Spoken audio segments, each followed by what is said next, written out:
Salut à tous et à toutes et bienvenue sur ma chaîne. Je suis Teflon Foudio et je suis encore au Cameroun. Je vais vous emmener dans l'univers d'un artiste, d'un passionné du Cameroun et d'un influenceur. Il s'appelle Franck Bikele et c'est mon invité aujourd'hui sur le Focus Time. Bienvenue Franck. Merci Teflon. Je suis honoré d'être là aujourd'hui et d'être près de toi. Ça me ravit beaucoup. Ok. Comment est-ce que tu vas déjà? Je vais super bien. Ah bon? Super. Bonne température à Yaoundé, Voilà. tout ça. Ça va malgré la pluie Oui. du matin, mais bon, ça va. Ok. Est-ce que tu pourrais, s'il te plaît, te présenter en quelques mots aux abonnés de la chaîne? Ok, je m'appelle Franck Bikele. J'ai fait des études secondaires, littéraires et aujourd'hui je suis à l'École supérieure des sciences techniques de l'information et de la communication où j'étudie la communication. En parallèle, j'ai des aptitudes dans le domaine de la photographie, du montage vidéo, de la création visuelle et je suis passionné du Cameroun. Je suis passionné aussi de photographie et de communication. Ouais. Dans ce sens, j'ai donc décidé d'associer toutes ces compétences et toutes ces passions-là pour pouvoir valoriser mon pays. Super. Très belle présentation. Alors, Franck, est-ce que tu penses que les gens de la diaspora te connaissent? Je vais dire oui, parce que je me fie aux statistiques. Ok. Les statistiques de ce mois me montrent que je suis suivi par 43% de personnes au Cameroun, 21% de personnes en France et pour le reste, c'est l'Allemagne et les États-Unis. Ce qui me fait comprendre que je suis suivi par la diaspora et aussi à travers les différents feedbacks que j'ai dans mes publications, je constate que c'est beaucoup plus des gens de la diaspora qui envoient des messages de soutien, d'encouragement, qui commandent. Donc je me dis que je suis suivi par la diaspora. Ok, je peux te le confirmer.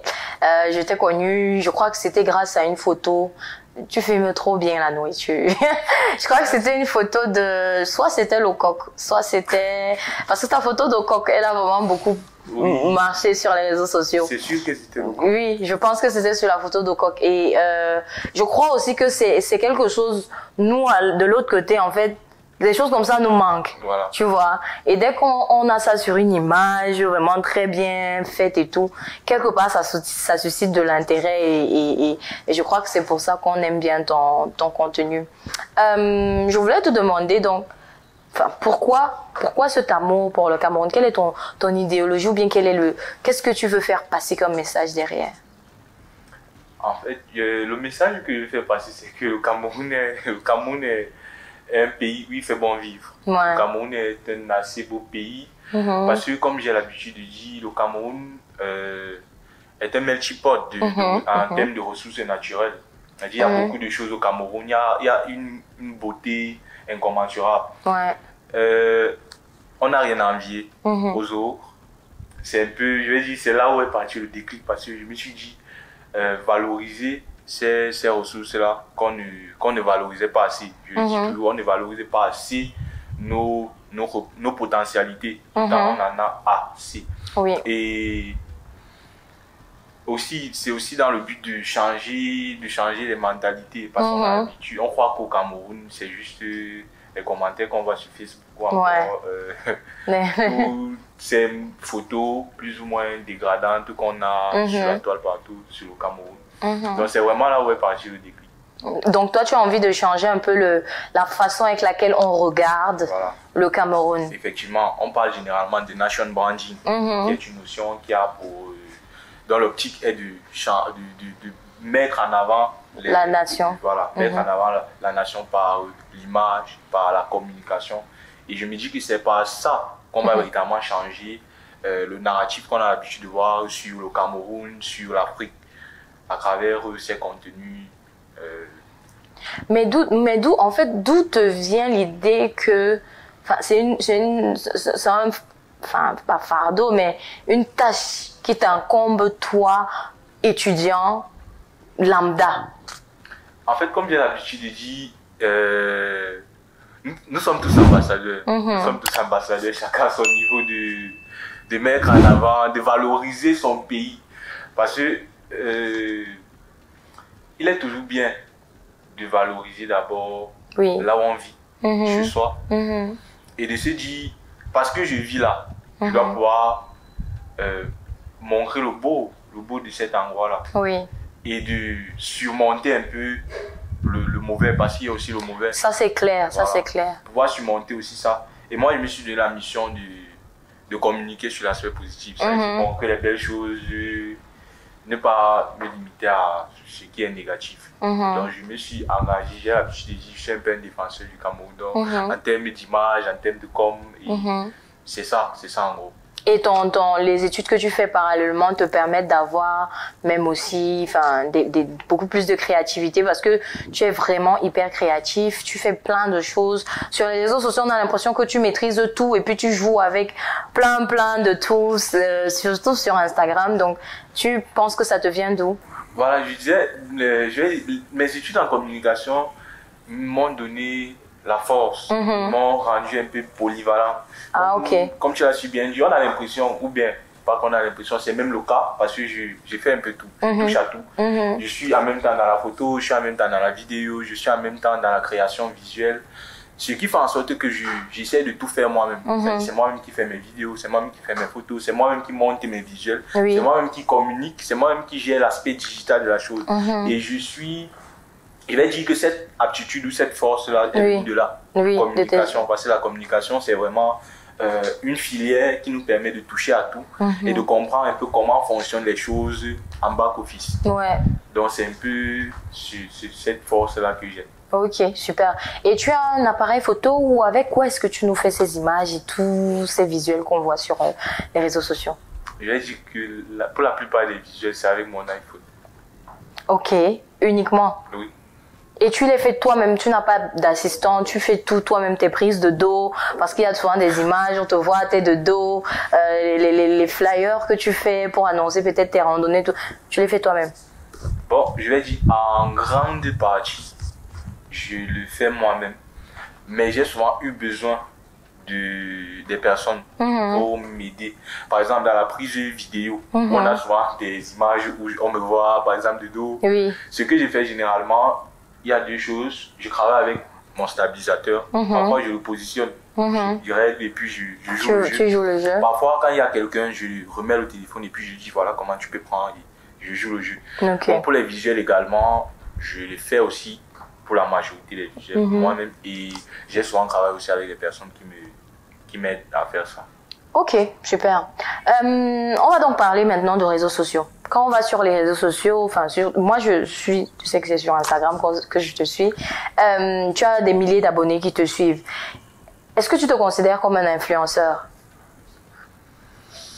Bon, ce que je vais dire, c'est que, de façon générale, avant d'arriver, tu as les détails. Général, je vais dire que nous tous nous sommes influenceurs. C'est-à-dire on est influenceur pour ses amis, pour sa famille, pour son entourage.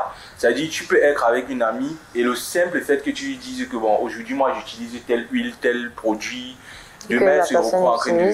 C'est-à-dire tout le monde a son niveau influenceur. Mais maintenant si on va aller sur l'aspect un peu plus générique et dans le cadre un peu marketing de la chose, concept-là, on va dire que oui, je me considère comme un influenceur aujourd'hui parce que aujourd'hui il y a des marques qui me contactent pour communiquer pour eux et après les retours qu'on a, on refuse pas, on ne peut pas refuser ce statut. C'est vrai que pour moi c'est un statut qui reste ambigu parce qu'il y a beaucoup de controverses autour. C'est ça. Voilà, mais je me considère comme un influenceur parce que du point de vue de ce que je fais, je crois que j'aime pas sur des personnes et sur mon entourage, comme je disais.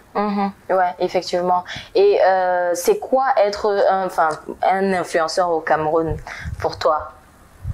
Si on peut trouver une sorte de définition à ça.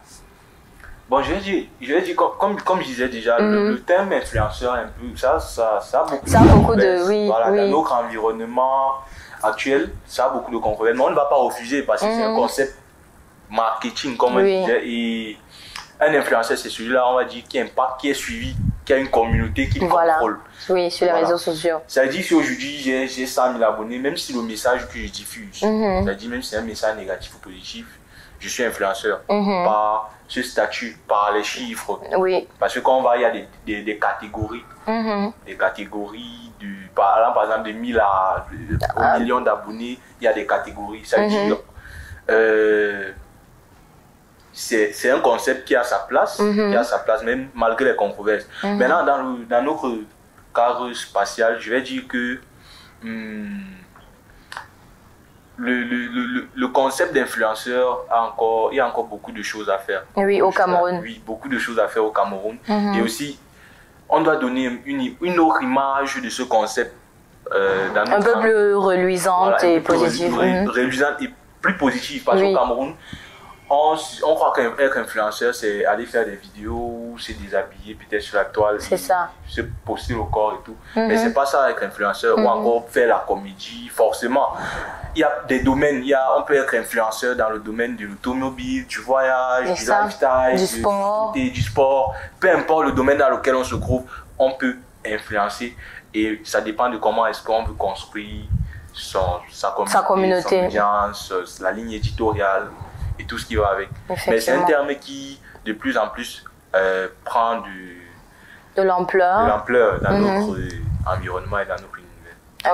Ok. Est-ce qu'on peut parler des défis? Des défis d'un influenceur ou alors des défis de Franck Bikele, tout simplement? Parce que ce que tu fais quand même, ça va au-delà des attentes qu'on a d'un étudiant ou bien de quelqu'un qui apprend avec un appareil photo, tu vois.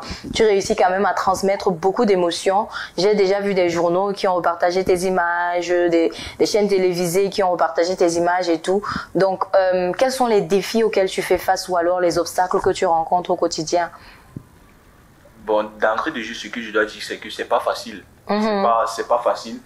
Au-delà des belles images et des contenus magnifiques qu'on voit sur la toile, en background, c'est difficile. Le véritable défi aujourd'hui, c'est le défi financier. Le défi financier, parce que c'est vraiment pas évident. J'allais justement te poser la question sur ça.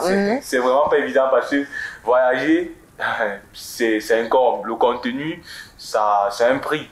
C'est un prix en termes de finances, c'est un prix en termes de temps. Et c'est vraiment pas évident.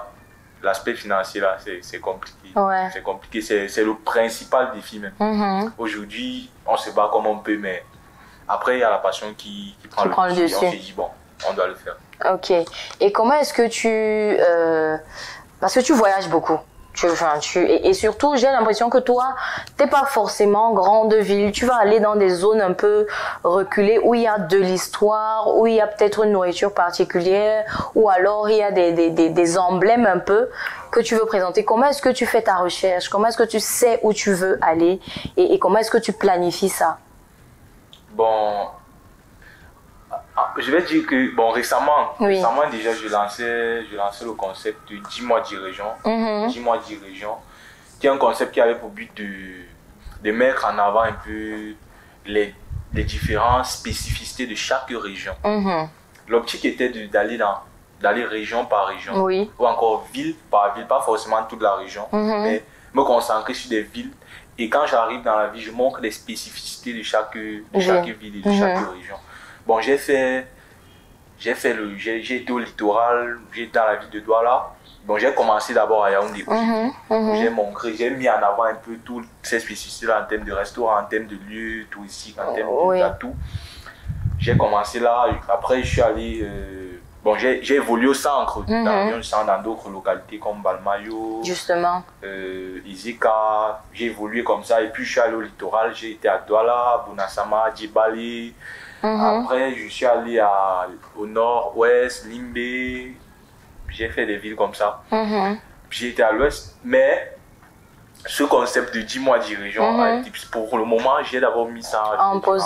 Parenthèse, parce que c'est assez lourd pour le moment à gérer avec les déplacements. Mais tu reviendras dessus. Voilà, je reviendrai dessus.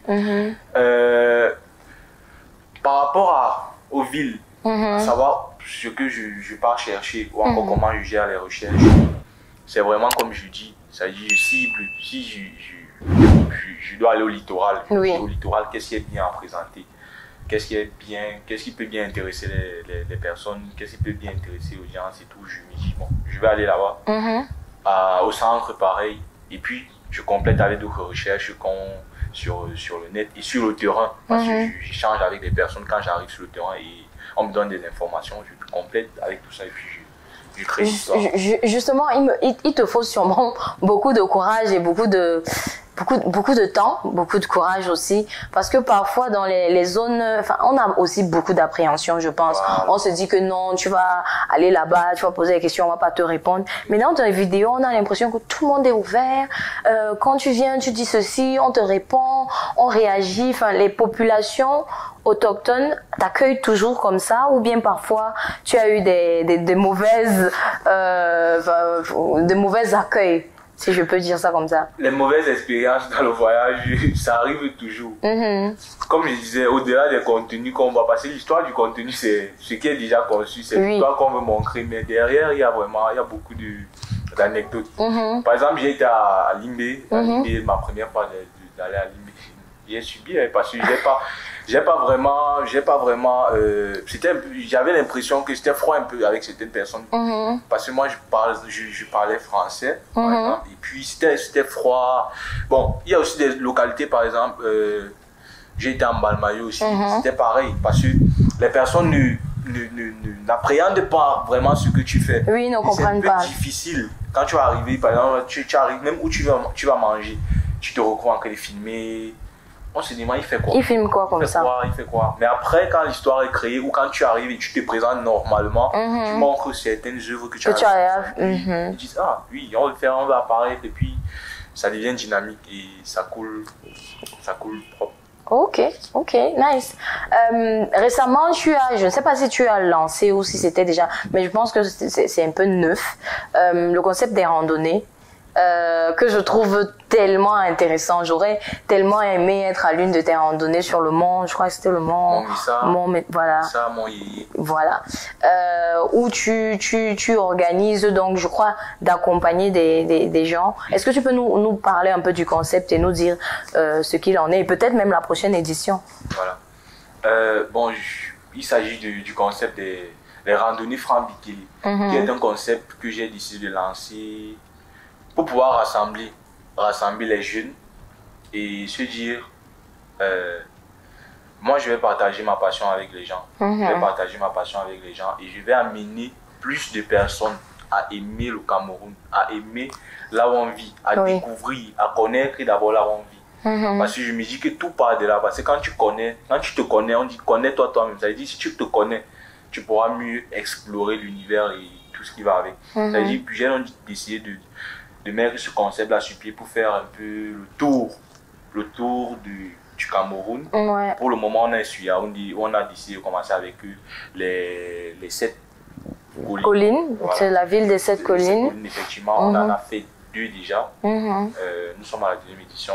La première édition était au Mont Messa. La deuxième édition était au Mont Yéyé. Qui est de quel côté? Ils sont de quel côté ces monts-là? Mont Messa, c'est du côté du Carrière après Mokolo. Dans la ville de Yaoundé. Et Mont Yéyé, c'est à Emana. Voilà. Voilà, je disais, le but, c'est de bâtir cette communauté-là.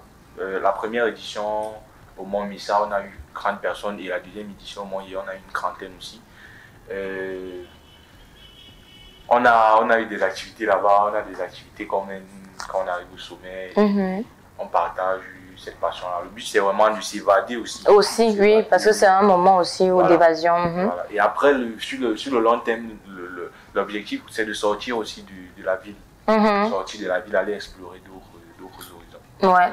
Et moi, c'est un truc que j'ai souvent remarqué, juste pour faire une petite anecdote. Moi, j'ai eu la chance d'avoir un papa qui travaillait à Camtel. Et du coup, on l'affectait beaucoup. Donc moi, j'ai fait l'Est, j'ai fait l'Ouest, j'ai fait le littoral, j'ai fait le Nord, j'ai fait la Damawa, seulement parce que j'étais dans une avec un papa qui voyageait beaucoup. Et du coup, ça m'a permis d'avoir un peu un aperçu des différentes cultures, des différentes nourritures, des différentes traditions, des différentes régions du Cameroun. Et C'est pour ça que je crois que je suis aussi un peu plus solide sur mes racines et sur mon pays, tu vois. Or, il y a des personnes qui sont déjà en Allemagne, tu discutes avec elles et elles te disent qu'elles ne connaissent que Yaoundé. Et que, bon, tu veux que je rentre faire quoi au Cameroun, de toutes les façons, je connais que Yaoundé. Et du coup, c'est beaucoup plus faible pour eux d'avoir ce patriotisme-là. Donc, je pense que avec ce que tu fais, ça va permettre aux gens de découvrir ce qu'il y a ailleurs, mais toujours dans le même pays.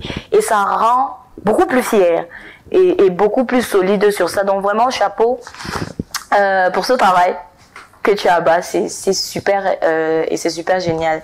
J'aimerais te demander, qu'on revienne un peu sur les réseaux sociaux. Tu as une communauté sur les réseaux sociaux, mais est-ce que tu penses qu'il existera un Franck Bikele sans les réseaux sociaux? Est-ce qu'on peut les dissocier? Oui. Oui? On peut. Et il serait où celui-là? Bon, en fait, c'est vrai qu'aujourd'hui c'est difficile, mais c'est possible. Oui. Parce qu'il m'arrive même souvent de faire des breaks. Des breaks une semaine, je dis aujourd'hui je ne vais pas poster cette semaine. Je ne me connecte pas sur Instagram parce que parfois ça bouffe. Oui, ça prend beaucoup d'énergie. Ça absorbe l'esprit, ça perd. Voilà, ça peut perdre. Mais après, on peut plus s'en passer. On peut plus s'en passer parce que c'est ça qu'on aime faire. Aujourd'hui, c'est difficile pour moi. Je ne peux pas faire une journée sans mon téléphone. Oui. Sans mon téléphone, c'est difficile. Il faut toujours être connecté. Il faut toujours savoir ce qui marche, ce qui se passe. Oui. Ce qui se passe, avoir l'actualité et pouvoir développer ça. Je veux dire, les réseaux sociaux aussi sont l'un de mes piliers. Parce que c'est grâce aux réseaux sociaux que j'arrive à exposer ce que je sais faire. Oui. C'est grâce aux réseaux sociaux que j'arrive même à explorer de nouveaux horizons. Donc c'est difficile, mais c'est possible. Ok. Ça me permet d'embrayer sur la question de, selon toi, quel est l'impact des réseaux sociaux sur la jeunesse camerounaise? Parce qu'au final, toi encore, tu viens, tu travailles, tu postes un contenu instructif, éducatif. Maintenant, on sait qu'il y a vraiment beaucoup de déviance aussi sur les réseaux sociaux. Et on en parle, il y en a même qui aimeraient priver leurs enfants de ça. Donc, toi, quelle est ta lecture par rapport à ça? Qu'est-ce que tu penses de l'impact des réseaux sociaux sur la jeunesse? Ça fait mal. Ça fait mal parce que quand on voit ce qui se passe de façon majoritaire, justement, c'est beaucoup plus... L'usage est plus négatif que positif. Si on va sur Facebook, c'est très grave, ce qu'on voit là-bas. Ouais. Ce qu'on voit là, c'est très, très, très grave, ça fait même mal. On va sur Facebook, on passe sur TikTok. Ça, c'est encore une autre application. Ça fait mal. Mais c'est possible de changer les choses, mais ça fait mal parce que on utilise encore très, très, très mal les réseaux sociaux. Aujourd'hui, quand quelqu'un a un téléphone, un smartphone, il croit que c'est pour aller créer un profil rapidement sur Facebook pour commenter ou publier, insulter, ou quand il part fêter, ou il fume la chicha, ou il fait ceci. Ça fait mal. Ouais. Ça fait vraiment mal. Je sens que tu es touché. Je suis vraiment touché et c'est l'un de mes combats aussi. Oui. Parce que je pouvais me lancer dans la comédie comme tout le monde. Je pouvais même décider aussi de faire comme toutes ces personnages. Je me dis, bon, je vais aussi poster sur des choses. Mais je me suis dit, bon, moi je vais prendre l'aspect voyage par exemple ou découverte du Cameroun. Comme je disais, il y a plusieurs domaines dans notre environnement. Oui, tu peux décider, tu peux avoir une passion comme la cuisine. De se dire, bon, moi ce que je vais montrer à travers les réseaux sociaux, c'est la cuisine camerounaise ou encore mon savoir-faire dans la cuisine. Tu peux être fort en maths, tu te dis, bon, je vais utiliser les réseaux sociaux pour montrer aux gens que moi je suis fort en mathématiques. C'est-à-dire tu fais des choses, tu crées du contenu en rapport avec ça. Tu peux dire, bon, moi je suis fort en informatique, je suis fort en ceci. N'importe quoi. Peu importe le domaine que tu vas choisir, tu peux développer un profil et tu peux même devenir influenceur grâce à ça. Et on a vu des gens s'en sortir grâce à ça. On voit aujourd'hui Kabila Lamé qui est le plus suivi sur TikTok. On se moque bon, au départ, on peut dire il y a des personnes qui n'ont pas appréhendé, mais c'est très porteur ce qu'il fait. Parce qu'il charge, en fait, c'est une manière pour lui de communiquer. Et de montrer qu'on peut faire les choses simples. Oui. Il parle sans compliqué. Oui. Lui, c'est la simplicité. C'est ça, on a parlé, j'ai vu, il y avait l'idéologie ou encore le mantra. Oui. En fait, c'est ça. Pas de se dire, bon, j'ai le téléphone, je vais aller poster. Ça, je vais un peu faire mal, je vais un peu tirer sur les filles. Allons-y. Parce que tu vois, une fille, elle a le téléphone. C'est même un iPhone. Elle se dit, bon, moi, ce que je vais poster sont mes fesses ou mes seins. Moi, j'ai mal en fait quand je vois ça. Quand j'ai mal, je me demande. Le but, c'est quoi? Le but, c'est quoi? Quel est le message que tu veux passer? Et dans 5, 6 ans, qu'est-ce que ça va t'apporter? Parce que ce qu'on oublie avec les réseaux sociaux, c'est ça reste. Rien ne se perd. Rien du tout. Même si c'est après 50 ans, ce que tu avais fait, ça va sortir. Même si la qualité de l'image n'était pas. Comment, ça sort toujours. Toujours. C'est ce qui fait en sorte que bon, moi j'aime mal. Je pleure même parfois pour cette personne. Je ris même. Il y a parfois je pleure en riant, parfois je ris en Tu ne sais pas, tu es dépassé en fait. Je me pose beaucoup de questions. Et c'est pourquoi moi j'ai décidé de montrer qu'on peut utiliser les réseaux autrement. On peut utiliser les réseaux sociaux autrement. On peut bâtir une communauté en faisant des choses simples. Oui. Vous avez remarqué, c'est vrai que je ne parle pas souvent trop de ça, mais ma vision et ce que je prône, c'est vraiment la simplicité. Oui. Ça veut dire de se dire, je peux faire simple, simple mais beau.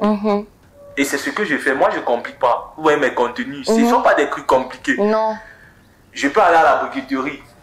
Là-bas, les gens vont se dire, ici, je vais même faire le contenu ici. Comment? Les gens vont me prendre comment. Si ils me filment même ici à la brique, les gens vont dire que... Mais moi, je vais filmer là. Oui. Et je vais dire que c'est beau. Exactement. Parce qu'il y a dans chaque chose aussi, il y a quelque chose de beau. Ça dépend de comment est-ce que tu fais ressortir l'image ou l'émotion derrière et tout. Voilà. Et ça me permet de revenir sur le Nation Branding. Aujourd'hui, on a une image de Paris, tous ces grands... L'Europe, l'Occident. Voilà. On a ces images, on sait que c'est beau là-bas. Là-bas, c'est le paradis. Pourtant, il y a le terre. Oui. Il y a le quartier. Il y a le quartier là-bas. C'est ça. On a vu des vidéos où on a vu des nids de poules aussi à côté de certaines, dans des grandes métropoles. Oui. Pour dire que chacun donne l'image, chacun se donne à voir comme il veut qu'on le voit. Oui, oui. Et je crois que par rapport aux réseaux sociaux, nos cadets, parce que c'est beaucoup plus. Nos pour cadets, eux. ils n'ont pas encore. C'est vrai que même nos aînés ne sont pas des exemples. Mais c'est beaucoup plus. Moi, j'ai pitié de nos cadets qui arrivent. Parce qu'ils ne comprennent, ils n'ont pas encore. Bon, nos cadets, même encore, ça passe. Bon, peut-être les aînés, on n'a pas encore compris comment utiliser ces choses-là. Oui. Mais je crois qu'on va comprendre. Et avec le travail qu'on fait avec les autres, parce qu'il y a des personnes qui font du bon travail. Oui, bien sûr, on ne va pas cracher sur ça. Voilà, et c'est tellement, j'ai envie de dire même revitalisant ce que tu dis par rapport à l'apologie qu'on aime souvent faire de l'Occident, étant ici. Quand nous, parce qu'on est en Occident, on va parler, enfin on va dire que forcément c'est pas l'idéal, ou alors ce n'est pas parce que en Europe il y a ceci que ça veut dire que c'est l'Eldorado. Une personne du Cameroun va te dire non, tu le dis parce que tu y es déjà allé et tu ne veux pas que je vienne. Enfin, on va forcément aller dans la sphère de la jalousie ou du fait que comme tu as percé, mais en soi, on arrive en Occident, il y a des gens qui souffrent, il y a des gens qui triment, il y a des gens qui dorment dans le froid, il y a des gens qui n'arrivent pas à manger, il y a des gens qui n'arrivent pas à se vêtir. C'est juste du paraître sur les réseaux sociaux.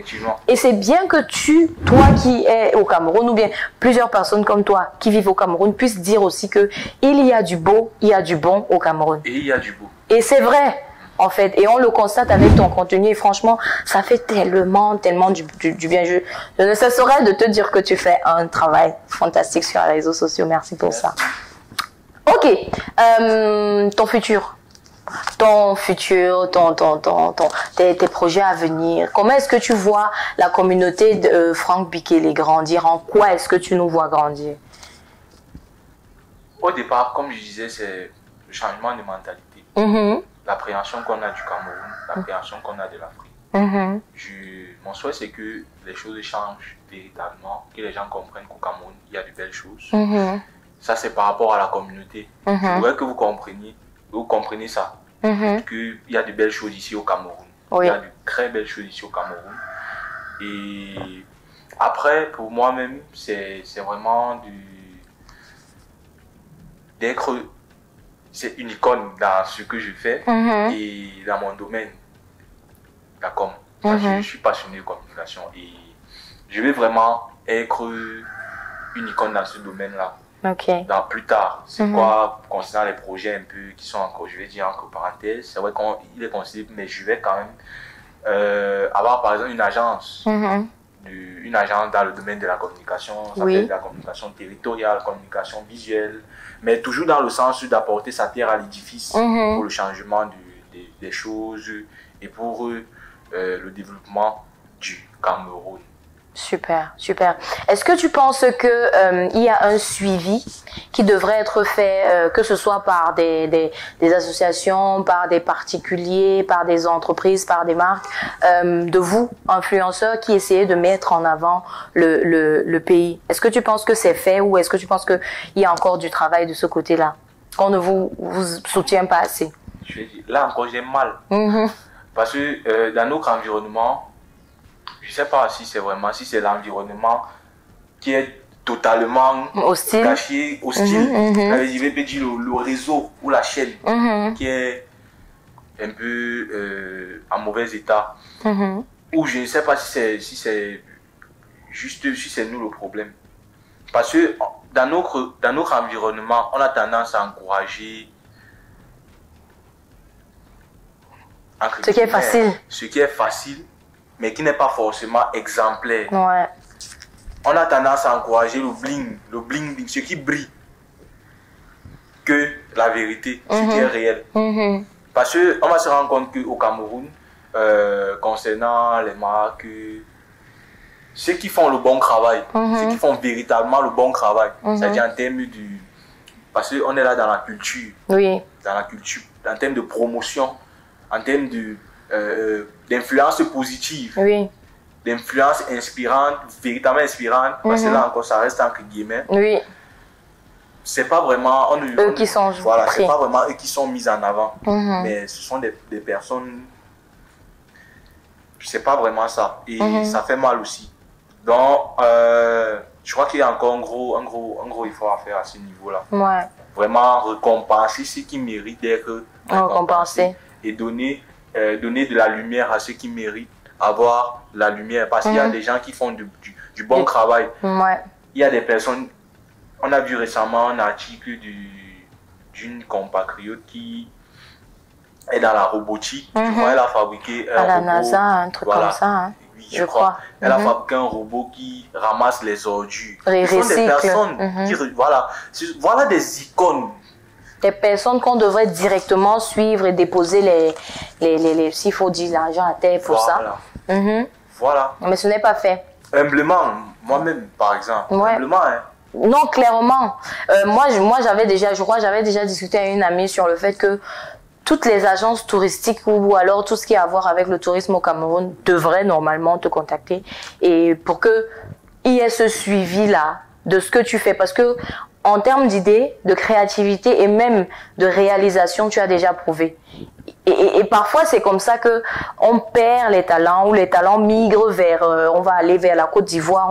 On a vu pas mal qui se retrouvent là-bas ou alors vers le Sénégal, tout simplement parce qu'au Cameroun, il n'y a pas forcément eu, ou alors au moment où ils étaient là, où ils attendaient, ce n'est pas forcément venu et c'est venu d'ailleurs. Ça fait vraiment mal de perdre beaucoup de talents comme ça. C'est vrai. Donc, je pense que quelque part aussi on lance un appel. Donc, celui qui comprend, comprend. Sinon, on a bien compris ta vision, Franck. On a bien compris où est-ce que tu veux aller. Et nous, qui faisons partie de ta communauté, je pense qu'on va te suivre jusque-là parce qu'on est aussi amoureux du Cameroun comme toi. Et c'était vraiment génial de t'avoir sur cette interview. Mais avant qu'on ne termine, je vais te poser une dernière question. Comment est-ce que les Camerounais de la diaspora, en écoutant ton interview, pourraient t'aider ou t'accompagner? s'il y avait quelqu'un en écoutant là qui peut faire quelque chose, qu'est-ce que tu souhaiterais? Je vais commencer par dire merci à cette diaspora-là. Parce qu'ils m'encouragent véritablement à continuer. Et je vais dire que c'est aussi grâce à eux que je fais ce que je fais aujourd'hui. Parce qu'ils ont besoin, on a besoin d'eux. La diaspora, c'est le pilier.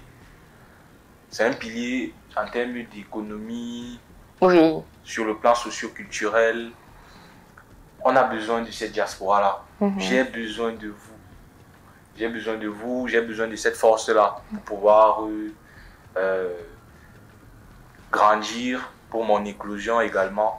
Et aussi sur le plan, comme je disais, parce que j'ai des soucis, j'ai encore des soucis, je prends encore tout sur moi. Oui. À travers le réseautage, à travers des accompagnements, des recommandations, ça pourrait m'aider aussi à mieux le faire et à perfectionner ce que je fais aujourd'hui avec passion. Super, super. Je pense que ils auront compris. Donc, il y a possibilité de te contacter pour t'accompagner dans les voyages et te dire, voilà, quelqu'un qui, par exemple, dans sa propre localité, sait qu'il y a telle chose d'intéressante à voir. Je sais pas, même au nord. Au nord, je peux te garantir, il y a des choses extrêmement belles que tu aimerais voir et photographier. Et le nord, c'est loin, je sais. Donc, quelqu'un comme ça du nord qui connaîtrait qui aimerait peut-être soutenir Franck Bikele, je sais pas, ça peut passer par payer son transport pour là-bas ou alors lui recommander une structure qui pourrait l'accompagner. Autant de choses, c'est des choses parfois simples, n'est-ce pas? Oui, ça c'est vrai. Et l'autre point aussi, juste pour ajouter, l'aspect aussi du... Parce que moi, j'ai pas de problème à communiquer sur des... Parce que je sais qu'il y a des personnes qui ont des structures parfois qui ne savent pas comment faire pour communiquer. Sur le plan du... Vous pouvez associer, aujourd'hui, moi, j'ai pas de problème avec les collaborations. Oui. C'est-à-dire, si tu as une marque et que tu cibles, ta cible est camerounaise, voilà, je peux communiquer dessus parce que je fais aussi des recommandations à mon niveau ici et on voit comment on peut travailler. Voilà. Super, super. Non, franchement, c'est trop bien. Et je pense que les gars seront ravis d'entendre ça. Comme d'habitude, on va mettre en barre de description les différents comptes de Franck Bikele sur lesquels vous pourrez le joindre, discuter avec lui et éventuellement collaborer. C'est tout ce qu'on souhaite. Sinon, notre interview se termine ici. Merci beaucoup, Franck, d'avoir accepté de venir, de souffrir pour venir sur le plateau des petits débats de Téflon. J'ai été vraiment honorée de discuter avec toi et de partager un peu ce petit moment de comment dire, intense, de patriotisme avec toi. Merci beaucoup. Merci. Je vais dire que je suis sincèrement ravi d'avoir été là et d'avoir pu partager, d'avoir échanger, d'avoir rencontré, ça me fait plaisir.